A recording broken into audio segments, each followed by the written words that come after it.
This week on Q&A, Benjamin Ginsberg, professor of political science and chair of governmental studies at Johns Hopkins University. Professor Ginsberg discusses his book, What Washington Gets Wrong, the unelected officials who actually run the government, and their misconceptions about the American people.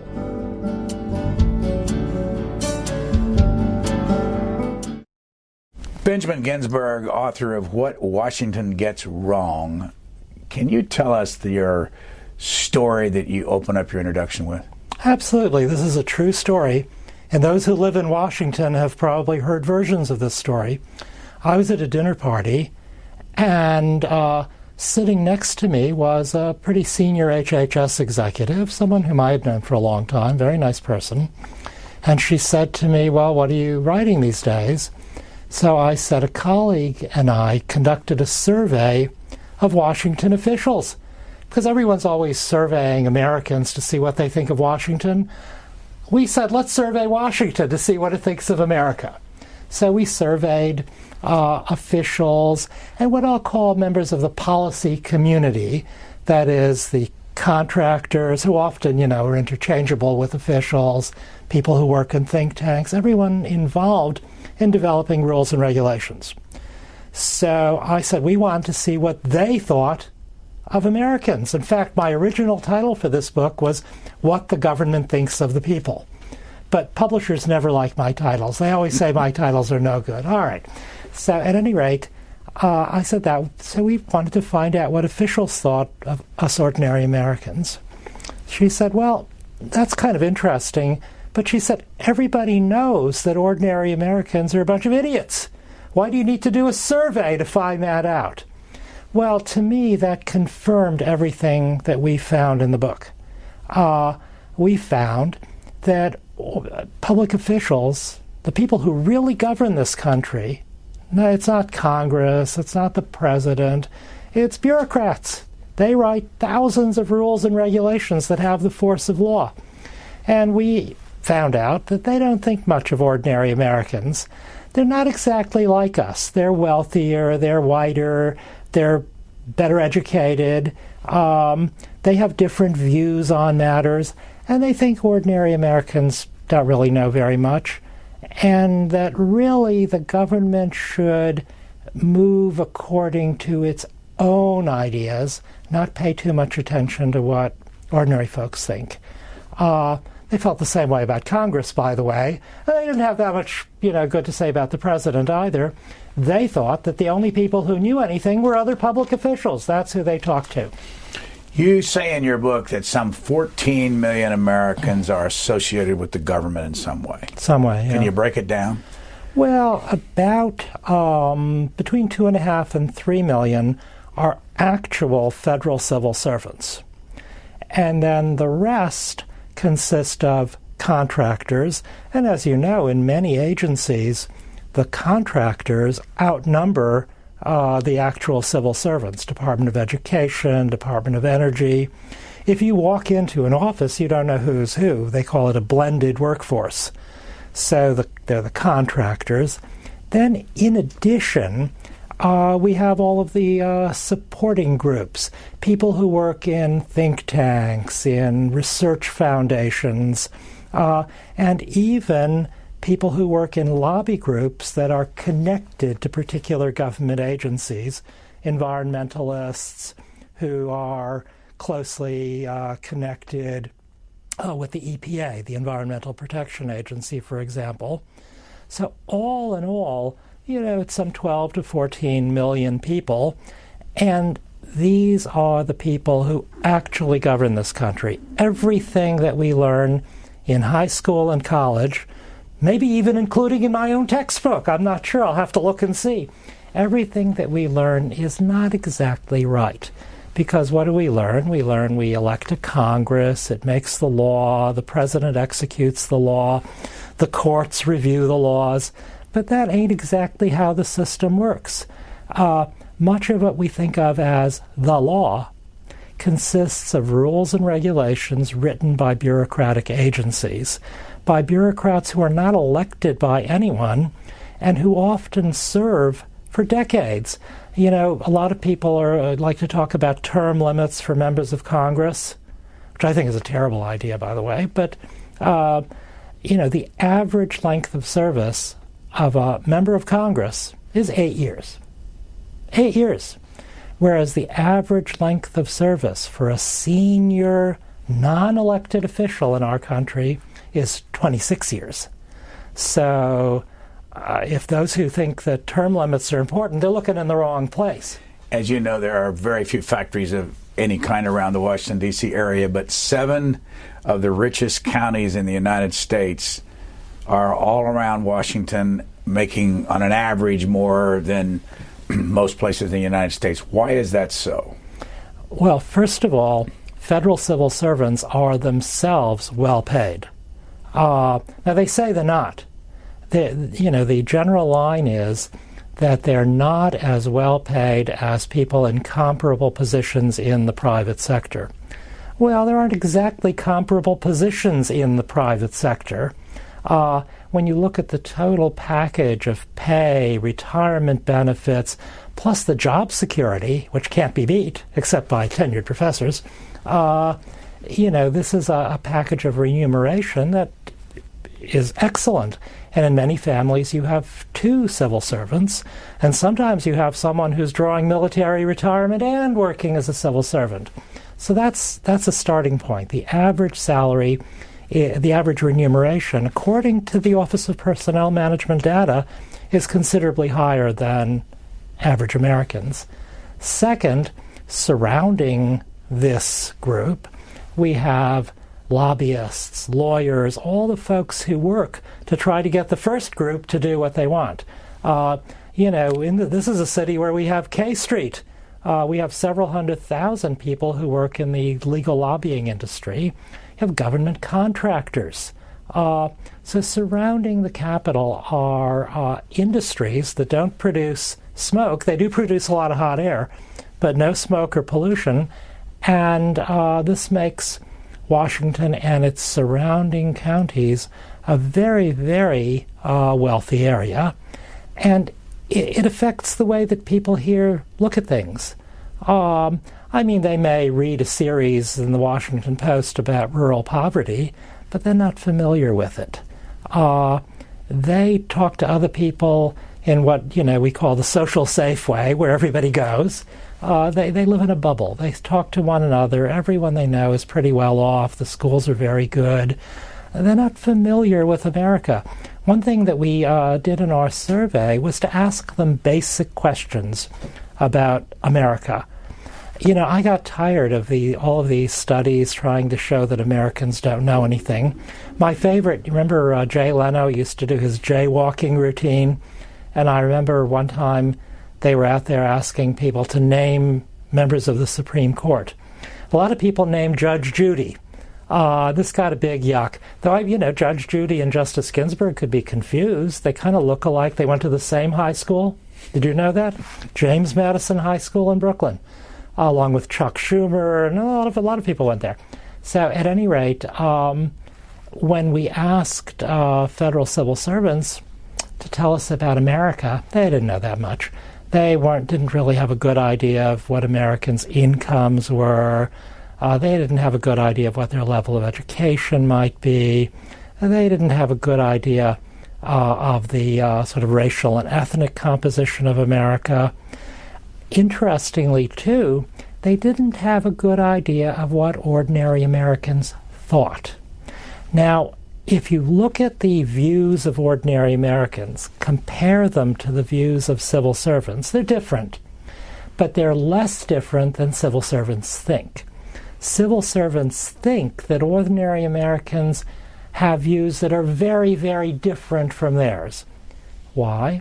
Well, psychologists have a concept they call false uniqueness. If you think someone is really dumb, you can't possibly think that they think the important thoughts that you think. You think they must think other things. And that's what our civil servants believe. Ordinary Americans can't possibly have the same exalted thoughts that we do. So The survey was very revealing, beginning with differences in income and going on to the fact that federal civil servants don't really know much about America. In fact, one of the suggestions we make, and I'll get a little bit ahead of the game, is that we send more civil servants out to learn about America, that we rusticate them. Now, in many agencies, plenty of people work in regional and local offices, but at the policy level, hardly anyone steps outside Washington except to go on vacation. There's no reason why the top officials of the Department of Energy or the Department of Commerce need to be in Washington. Some people say they don't do much anyway, so let them spend time in the regional offices where they get to rub shoulders with ordinary folks.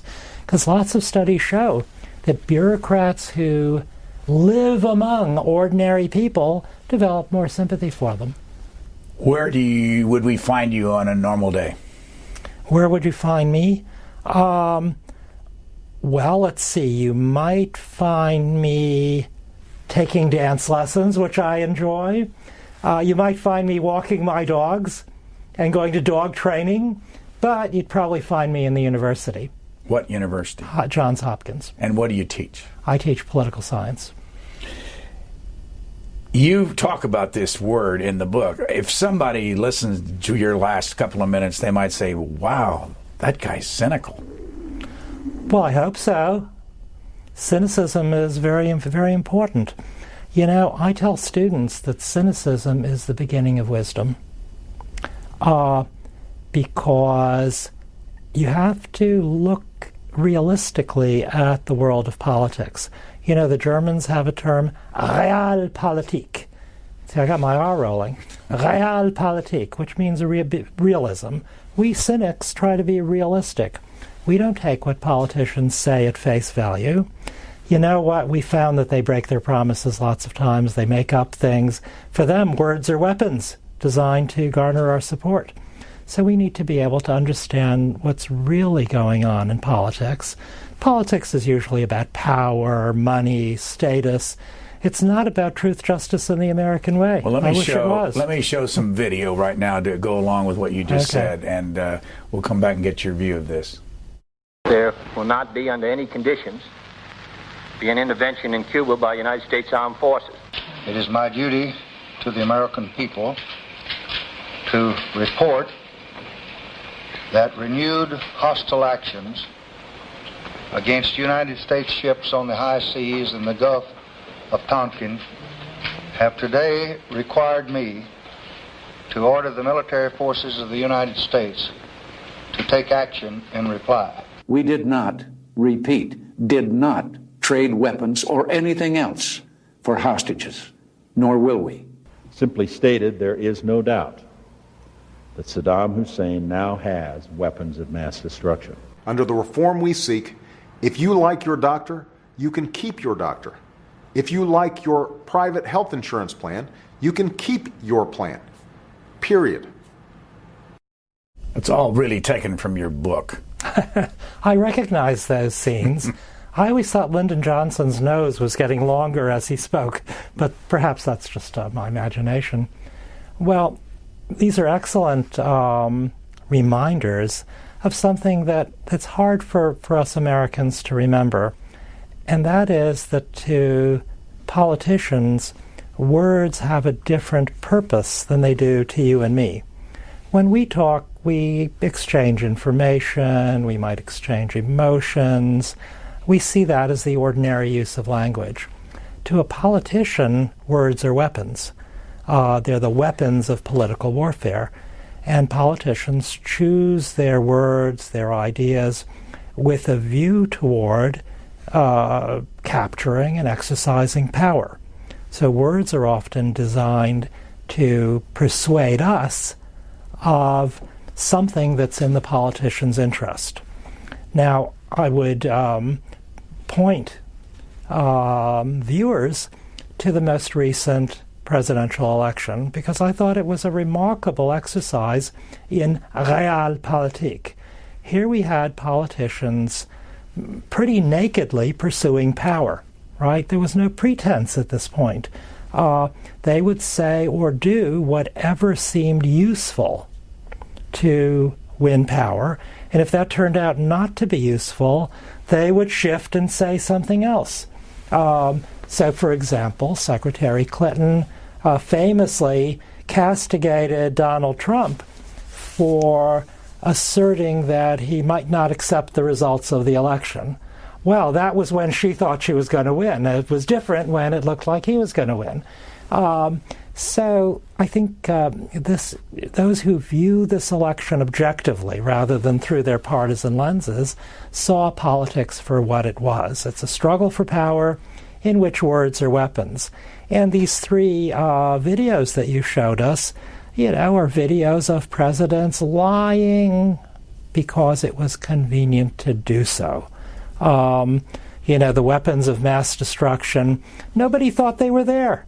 Nobody in the White House thought they were there. But it seemed like a good thing to say. The keep your doctor under the Affordable Care Act, well, nobody in the White House thought that was true, but it seemed like a good thing to say. So, we've all known people like that. People often at the heads of organizations are like that. They can change direction at the drop of a hat and show no embarrassment. So that's why I'm a cynic. And I'm a cynic because this is what I've observed. And I think if you're not a cynic, you're too easily taken in. So I recommend to everyone, be more cynical. We always see in the press, oh, don't be too cynical. We can't be cynical. Who's more cynical than reporters? Right? So I think that in order to live in the political world, you have to understand what politicians are about. In ancient Athens, they said that a citizen had to understand how to rule and be ruled, both. Well, in our country, when we teach children about politics, we really only teach them how to be ruled. We tell them, you should vote and do your jury duty and whatnot, but we don't tell them much about what rulers do. And the Athenians felt that in order to be a good citizen, you had to actually understand the arts of politics, if only to protect yourself. So I think there's a lot of merit in their view. They weren't cynics, I guess, but they were realistic. Now, you've admitted to being a cynic, and a lot of definitions of you online is that you're also a libertarian. Mm-hmm. Is that true, and how often do you find libertarians in the academic world? Well, that's a very interesting question. I'm a libertarian on some issues. Tell you, the guy who writes the Wikipedia article about me decided I was a libertarian, so there I am. I'm a libertarian on many issues, but as to the because I feel that years ago I took a class with Milton Friedman, and I thought, there's something to what he says. That those folks who are spending other people's money are very incautious with it. And the government is not always the best solution. Sometimes it's the problem. But as to how many libertarians there are in the university, well, I'll leave that to your guess. But there aren't hardly any. I mean, I think that most professors are liberal Democrats.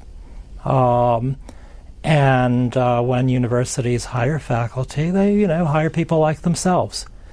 There was an interesting book written last year in which the two authors, whose names I don't recall right now, surveyed conservative faculty. So they had trouble finding any, and they interviewed people, and they reported that one person they interviewed was so afraid of being found out by his colleagues that they had to conduct a clandestine interview in the Arboretum where no one would see them. So there is a shortage. When universities talk about diversity, they quite rightly are interested in issues of race and ethnicity and gender, but intellectual diversity is not something that institutions of higher learning care much about. I'm sorry to say. How did you do this survey? We sent out, we obtained mailing lists and telephone directories from various civilian agencies and other organizations, and we sent out online about 2,500 questionnaires. And we got a pretty good response rate. We had about 850 respondents. And it was a long questionnaire. How long? It took about 45 minutes to complete. It's in the book, though, isn't it? Yeah, it's all in the book. The questionnaires in the book. 80-some questions. Yeah, it's a very long questionnaire. But, this is a group that enjoys filling out forms, so they sat and filled them out. Now, if viewers think 850 isn't very many, a national sample is usually only about 1,100 people, and that's those 1,100 represent 300 million. So our sample was quite large, and moreover, we checked it against the demographic data provided by the Office of Personnel Management, and our sample was spot on. It was, a very, socially at least, a very good sample of the group we wanted to study. In national surveys, viewers may recall from the 2016 election, sometimes the samples, when they weight them to account for different groups in the electorate, they throw them off because the current electorate may not be exactly the same as the previous electorate. In our case, that's not a problem. But when you're talking about the civil servant, and that's a bureaucrat, I assume that's what you mean, they all come from somewhere else other than Washington. They do indeed. So they've lived out there. They have. They've lived out there, but it's been a while. 26 years on average for many of them at the upper levels. That's a long time. So maybe they were from Boise, Idaho to begin with, but it's been a long time since they were back there. And they lose their perspective. They tend to think like, dress like everybody else in Washington. You're probably familiar with the idea of bureaucratic culture. Every bureaucratic agency has a culture. In the uniformed services, there's the right way, the wrong way, and the Navy way. And in the Navy, you do it the Navy way or you're out. Same is true of every agency. If you don't learn to share that agency's perspective, you're an outsider. You can't succeed. So generally, over a few years, careerists develop the perspective of their agency. It's almost inevitable. How does the government do when it comes to diversity compared to the rest of the United States? Oh, very poorly. The civil service of the upper levels of the civil service are overwhelmingly white and overwhelmingly male. The rest of America is changing, but not our government. Why not? Good question. First of all, the opportunities for change are less because people don't retire, long career paths. And the other is that they tend to hire people like themselves. The rest of us operate under rules that make us more diverse. They don't. Why is it so hard to fire somebody in the government?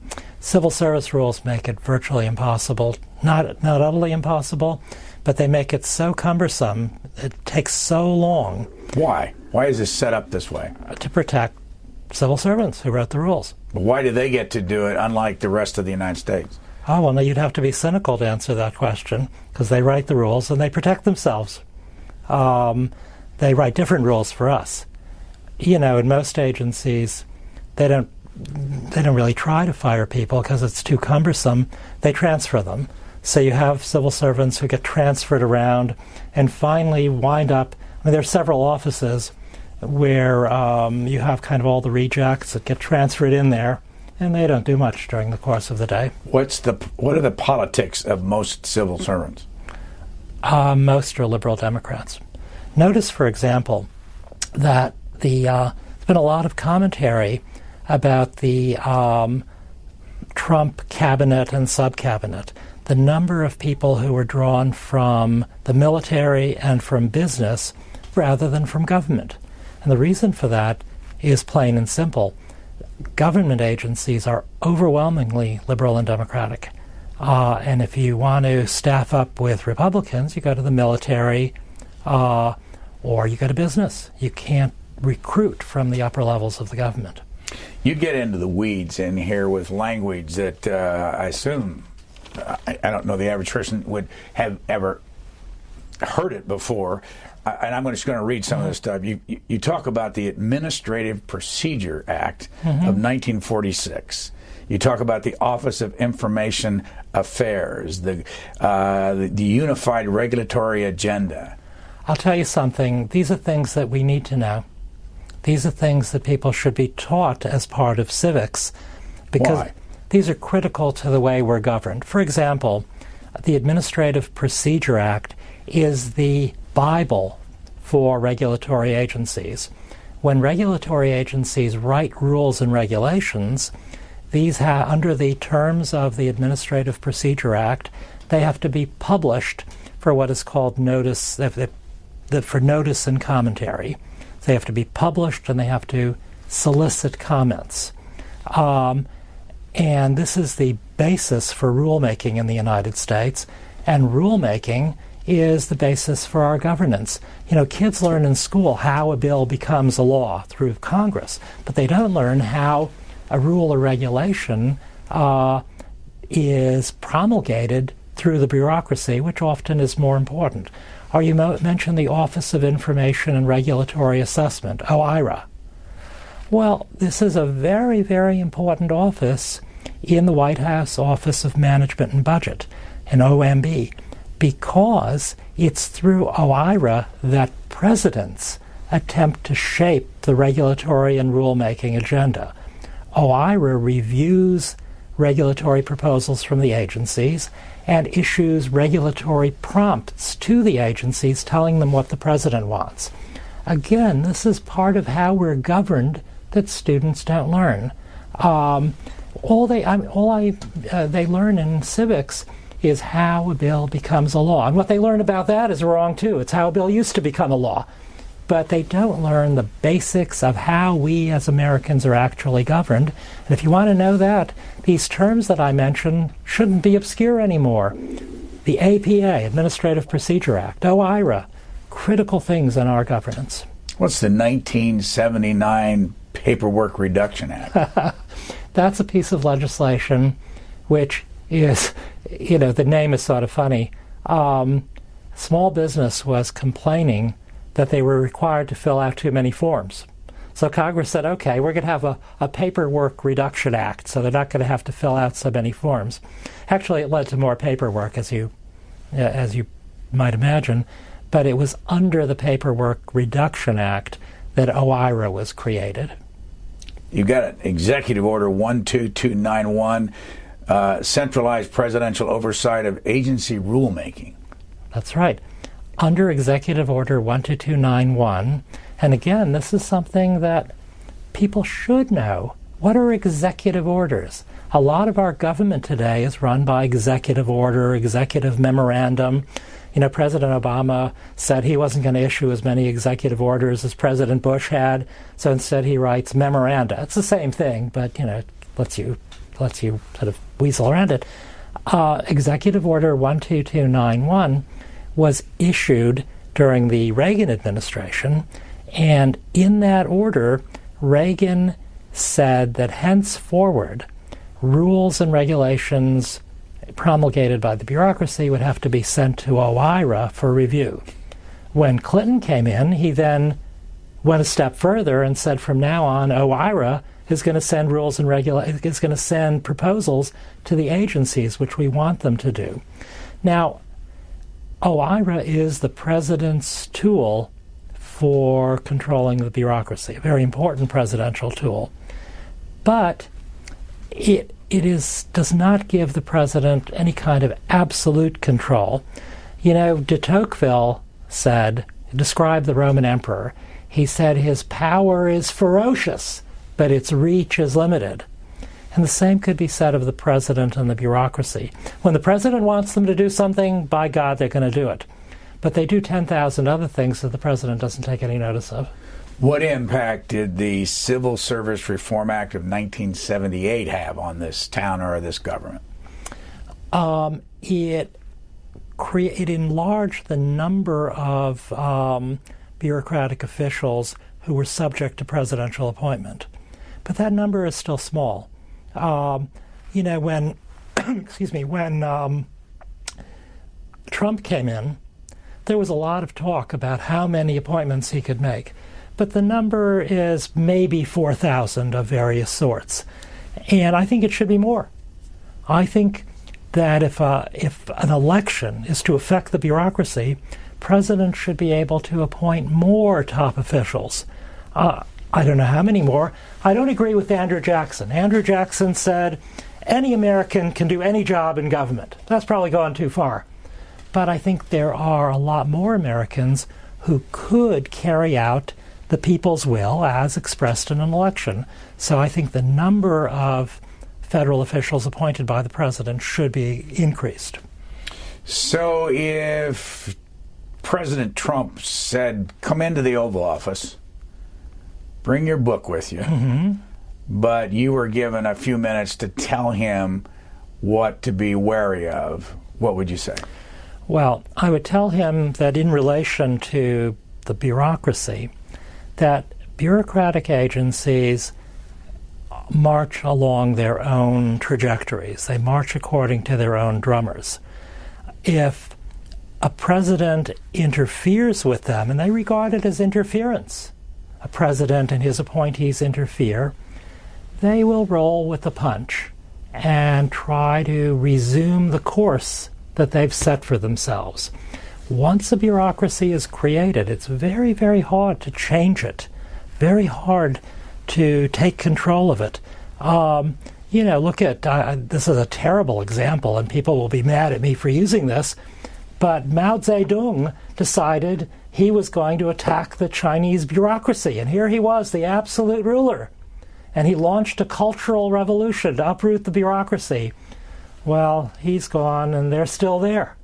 So it's very, very difficult. So my advice to any president is to try to appoint individuals who understand the agency but don't like what it's doing. Change agents, as they say. And Trump has done this. I mean, several of the individuals he's appointed to head agencies were enemies of the agency. And I'd say that was a start. But the agencies eventually wear them down. You have to be very wary of this. As you know, there's a list of some 15 administrative agencies under the Administrative Procedures Act. They're not all under that act. Yeah. But what is different about that agency, say, than the Department of State? Well, the Department... give me us an example of an administrative agency. Okay. The Department of State, the Department of Defense, these are important agencies, but they don't engage in rulemaking aside from their internal housekeeping rules. So they don't issue rules that affect you and me. Whereas, say, the Department of Education, the various federal social agencies, they issue rules that have the effect of law on you and me. For example, even NOAA, the National Oceanographic and I forget what, the weathermen, they have jurisdiction over several pieces of federal legislation where they issue rules and regulations. So, for example, NOAA administers something called the Marine Mammals Protection Act, which you and I have never heard of, right? But recently, someone was sent to prison for violating a NOAA regulation under that act that prohibited harassment of marine animals. What did this person do? He ran one of these whale-watching boats, and he whistled at a humpback whale, which was deemed to be... Went to prison over that? He did indeed. He did indeed. Whistling at a humpback whale. Harassment of a marine mammal. You think this is crazy, right? Well... Let me read this from your book. Yeah. According to one study, 131 major, parentheses, generally defined as having a likely impact of $100 million or more. Rules and regulations adopted by the federal agencies between 2009 and 2012 imposed $70 billion in new costs on the American public. How do you know that? Well, I didn't do this study, so I'm citing... But how would anybody know that? Yeah. Well, economists try to look at the impact of the rule on the behavior of those affected by it. So in this case, I think it was a rule governing corporate behavior. So what did corporations do to follow this rule? Well, one thing they have to do is often to staff up. For example, in the banking industry, one of the reasons that small banks have kind of disappeared is because under Sarbanes-Oxley, the quantity of staffing you need, the legal services, the accounting services that you need to comply with the act is so substantial that only big banks can afford it. So that's a cost of regulation. Or do you have to use one kind of fuel rather than another? Environmental regulations impose costs. So, people who study these rules kind of estimate the costs. They're studied by private economists. They're also studied by the Congressional Budget Office and by the White House Office of Management and Budget, and a consensus figure emerges. The cost of regulation is very high. In fact, I saw a piece recently, in the context of talking about why it is that the U.S. has lost manufacturing jobs in the past decade or so. One study suggested that about 1 million jobs were lost because of regulatory costs. That became a factor in corporations shifting those jobs overseas. You write, perhaps the public might learn why some cynical Washington observers of the Department of Education say, with apologies to Churchill, that seldom in the course of human events has so little been accomplished by so many. Oh, that was a little bit of snark on my part, wasn't it?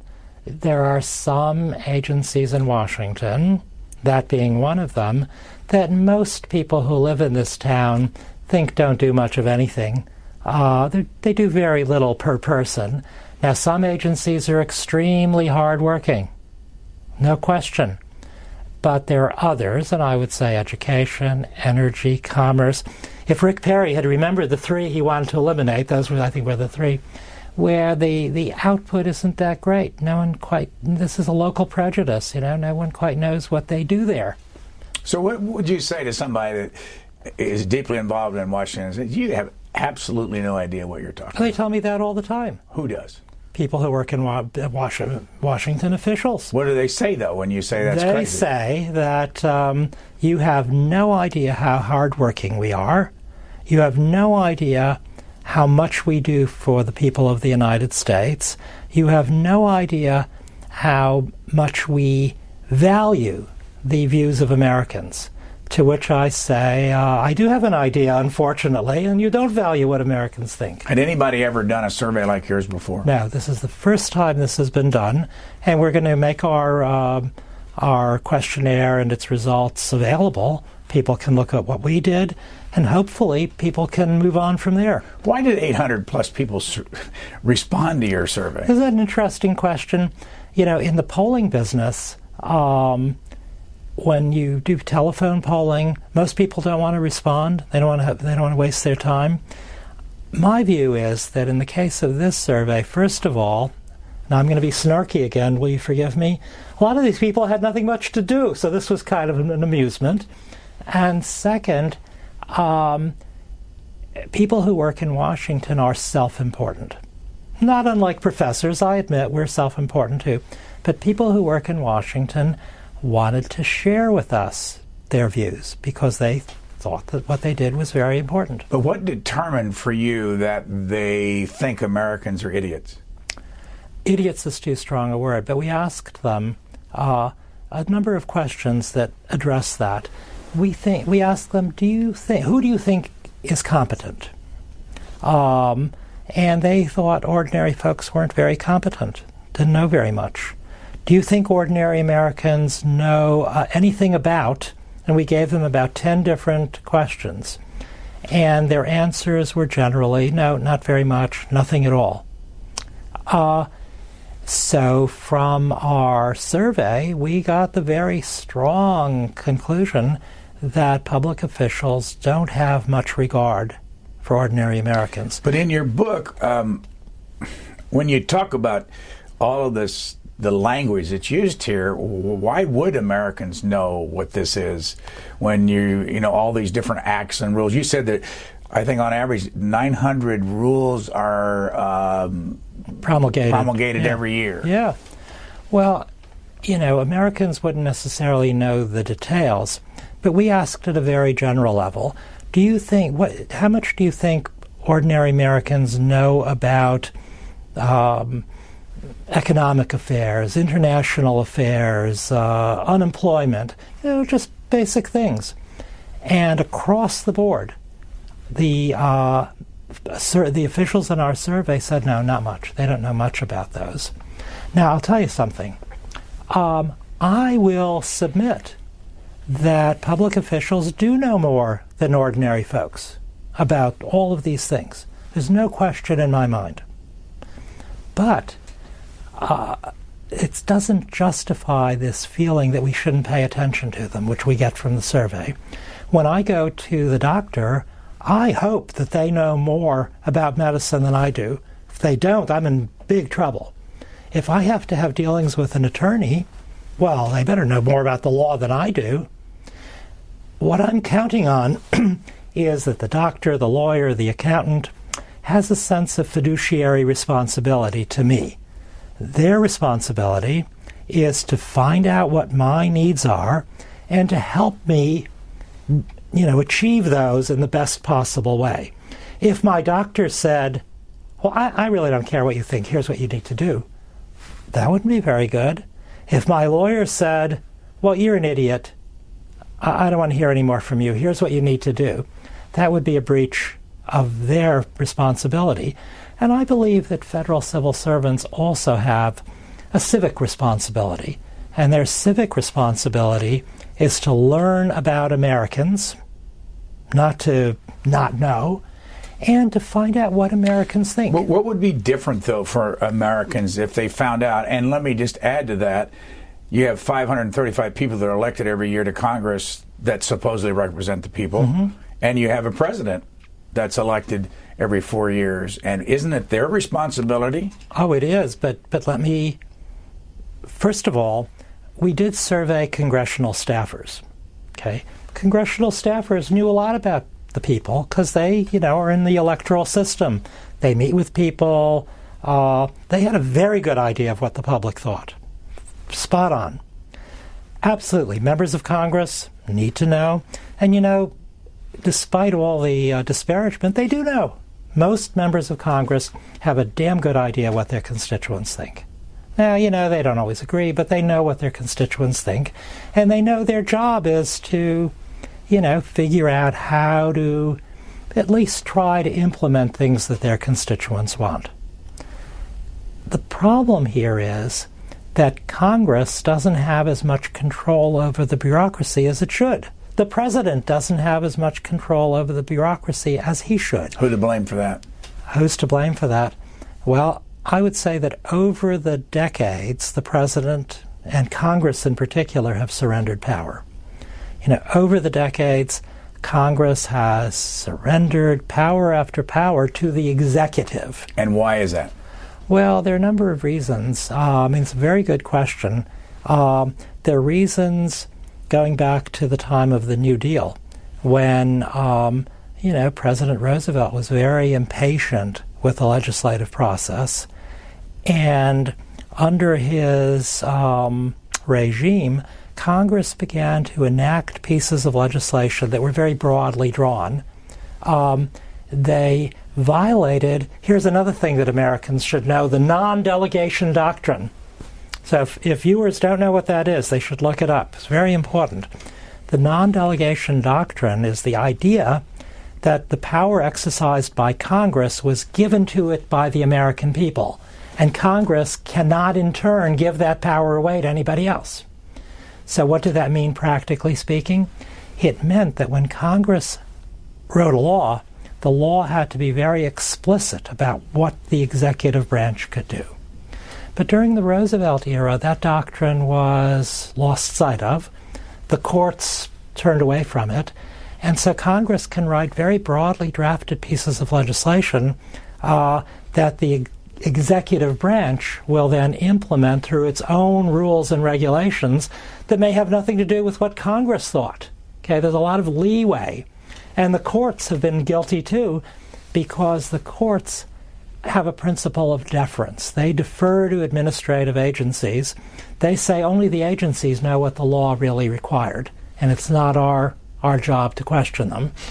So, you have agencies writing rules and regulations under laws that might have been written 80 years ago. So who's to say what Congress really wanted? Just the other day, the Department of Labor wrote new regulations under the Taft-Hartley Act. Now, viewers probably know the Taft-Hartley Act was written in 1936. But it still becomes a source of power for an agency today. And the courts will say, well, the agency knows what the law is, so it's their job. So that's one factor. Another is that Congress has not stepped up to the plate when it comes to oversight. Legislative oversight of the executive branch is very difficult. It's unglamorous. It's hard work. And Congress, most members of Congress only get into the oversight game if something bad happens. People call it fire alarm oversight. If the alarm bell is ringing, then they'll hold hearings. But day-to-day oversight, that's kind of a lost art. When did you first get interested in that? And this is like book 24 for you? Something like that, yeah. When did I get interested in this? Not this book particularly, but you've written a lot about government over the years. It was inspired by the university, which is a huge bureaucracy in which the faculty has no power. Which one? Which university? For me, it was Cornell, Johns Hopkins.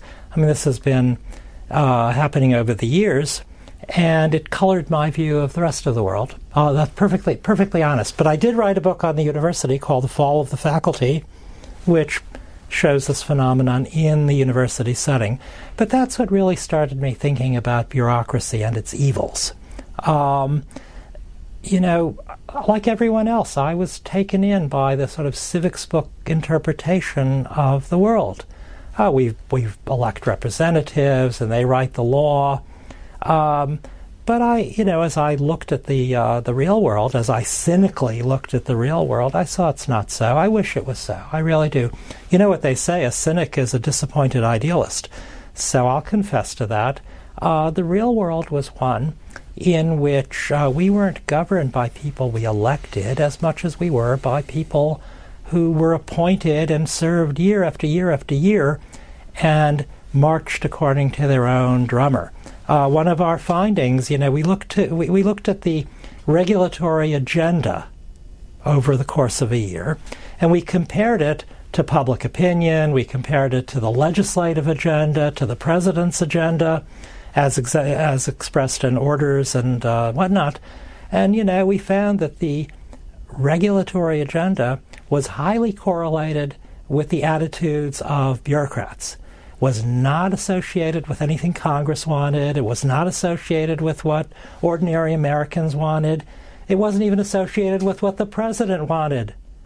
The regulatory agenda could be predicted by the attitudes of bureaucrats.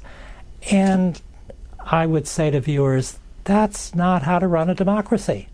That's not democratic government as far as I'm concerned. Well, your book, and you point out, I'll read you a bit here.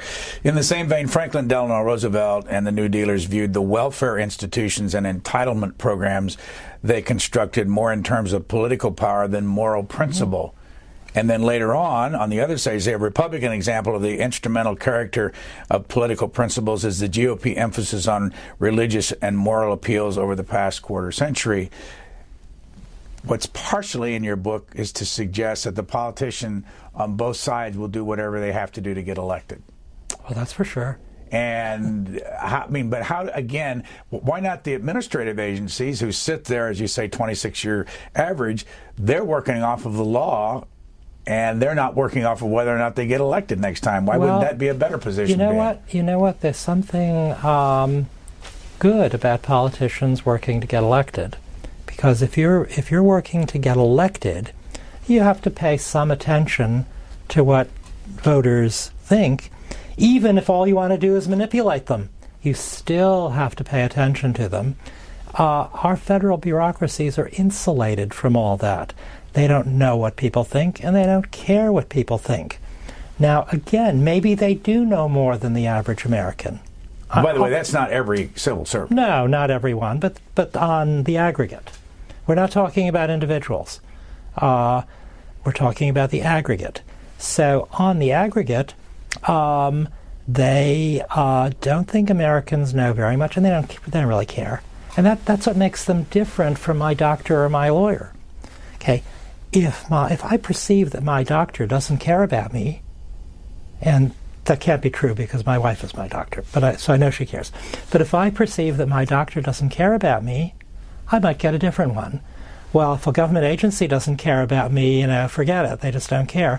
And moreover, attorneys, physicians, accountants, they're all taught that they're supposed to pay attention. I got to ask you, is your wife really a doctor? Yeah. So she is your doctor? She is. Well, yes, she is. Where did you grow up? Chicago. This is another part of my education in cynicism. I grew up in the great city of Chicago under the reign of the late Mayor Richard J. Daley, and I remember Mayor Daley it was said that Chicago didn't have bike paths, so they put up signs even on Lakeshore Drive. It was now a bike path. It was said Chicago didn't have hills. City sanitation workers created piles of garbage, put rolled out grass over them, and Mayor Daley said, we now have more hills than any other city in the country. So if that doesn't make you cynical. What was your family like? What did your parents do? Did you have brothers and sisters? I am from a working class family, but I had no brothers and sisters. Who had the biggest impact on you politically in your life early? You mentioned Milton Friedman. Did he? Actually, the person who had the greatest impact was a late, very famous professor of international relations named Hans J. Morgenthau. And he was the father of the realist school of international relations. And I remember as a kid, as an undergraduate, sitting in his class, I was too timid to ever raise my hand. But I thought, wow, he has a vision of the world that is so strong, so important. I want to try to learn how to think like he does. I would suggest to many college students, freshmen in particular, that they sit quietly and not voice their opinions. They don't know anything. I sat very quietly and learned. One of the things we haven't talked about this at all, it kind of weaves through your book, is Aristotle and Confucius and Plato and Diogenes and Nico, if I can pronounce it right, Machian, ethics. Yeah. What's that all about from your standpoint in Athens and Athenian thinking? Very often when we try to learn, it's important to go back to first principles. Because, you look at the first principles from which we've often, diverged, gotten confused. And the ancient Athenians were the first to encounter democracy, and Plato and Aristotle wrote about what is democracy? What is this all about? So, Plato and other Athenian thinkers thought that officials should be subject to the annual audit. And all public officials in Athens were audited every year. And it wasn't simply a financial audit, but the popular assembly, the ecclesia, would hear competing views about whether this official did a good job or not. And even priests and priestesses were subject to the audit, which would be an interesting idea. And officials who were found wanting were dismissed. Now, that audit, is sort of the ancestor of our election. But we've exempted most of our officials from it, and I think that's a mistake. Andy Jackson had a good idea. That he went too far with it, but public officials need to some extent to be in the political arena. What is your guess? And I know you may not even want to touch this one, but what is your guess President Trump will, after 4 years, when he looks at this government, what will he have accomplished? Not any particular issue, but based on what you know about what he's running into. Well, that would only be a guess. Based on his cabinet appointments, he obviously plans to take on the bureaucracy, to change the way Washington does business, to sharply reduce the quantity of regulation that agencies are able to produce, perhaps cut back on existing regulations. Can he accomplish that? And can these businessmen, mostly men, not all, who have been appointed to these jobs have made a lot of money, they're used to just saying, I want this to happen, and it happens. It's going to be very hard. I think for them to succeed, one thing that has to happen is that civil service rules have to be changed so that if civil service employees can be disciplined and fired.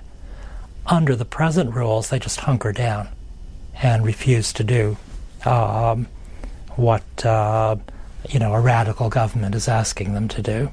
So I think one thing he'll have to do, if he's serious, is to try to get Congress to rewrite the civil service rules. Who was responsible for the civil service rules being what they are today? Well, it began... More than anybody? Yeah. Well, it began... It wasn't a person, it was a political movement. The progressive movement in the late 19th century, the progressives wanted to destroy political parties.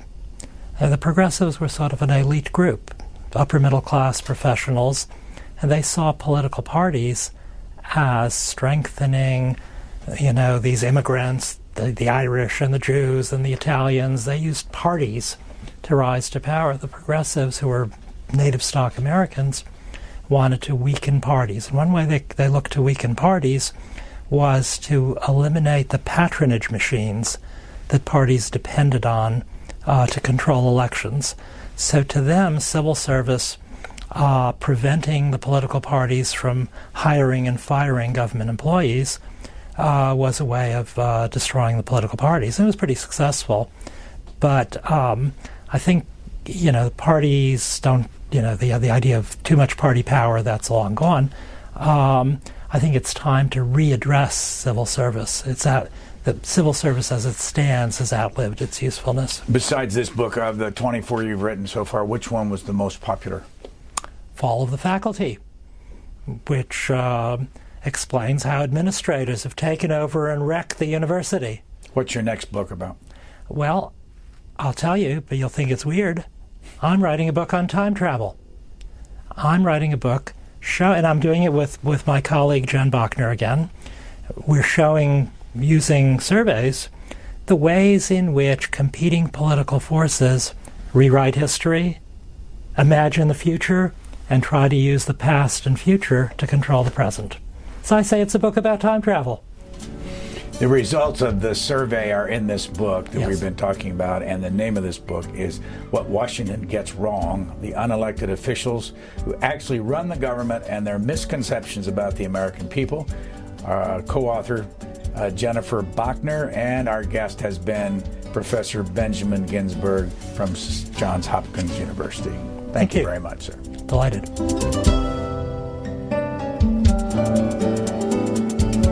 For free transcripts or to give us your comments about this program, visit us at Q&A.org.